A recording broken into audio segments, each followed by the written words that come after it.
Here are 5 steps you can follow to fix your laptop when it stops working again.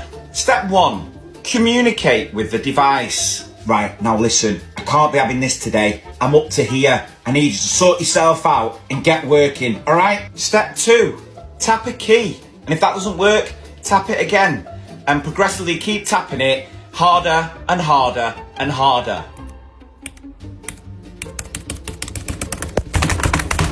Step 3, make sure the charger is plugged in to the device.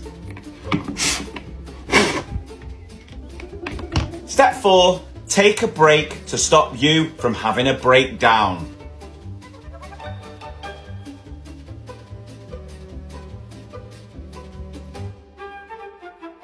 Step 5, realise that you've not plugged it in at the mains and that's the reason it's not working.